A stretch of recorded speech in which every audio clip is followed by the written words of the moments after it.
Honor Killing is a story of an American Caucasian female reporter. She works for the New York Times. She goes from the US to Pakistan to cover a specific honor killing. She's blacklisted, can't get in the country, and goes back to Dubai to try to cover it remotely.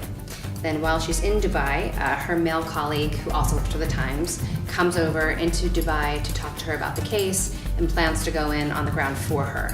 And while he's there in Dubai with her, they get into a conversation about something that's come up in the past in New York. And his response to that bothers her deeply and brings up some parallels and some questions around misogyny and violence back in the United States, and makes one take pause about thinking that such events only happen in other countries such as Pakistan. Probably half the scenes in the show are people in different parts of the world talking to people in different parts of the world, and they're doing it through Skype, through video conferencing. And so we see all of the play is seen through the eyes of the central character, Allisyn Davis, and we see what she sees. So if they're Skyping into her, we see them in reality on stage, but then they have a camera someplace, either in their hand as an iPhone or a fixed camera in their office, and we see that image projected onto one of 6 monitors on stage.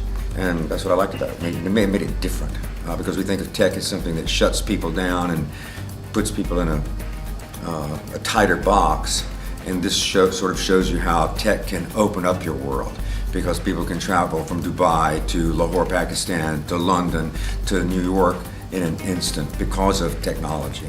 So when I started writing this piece, it was 2014, almost 4 years ago. At the time, everyone said to me, "Oh, this play is so timely." And my response at the time was, these are not issues that are going anywhere. I had the privilege of meeting a woman who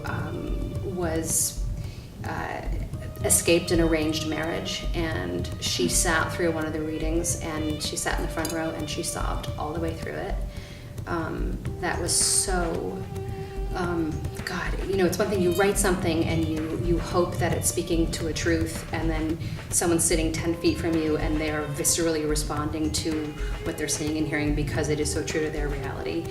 We all hope that something we create has a positive impact, and I feel like this is bringing light to some stories that really have to be told. I have to say that Sarah's probably one of the best playwrights I've worked with.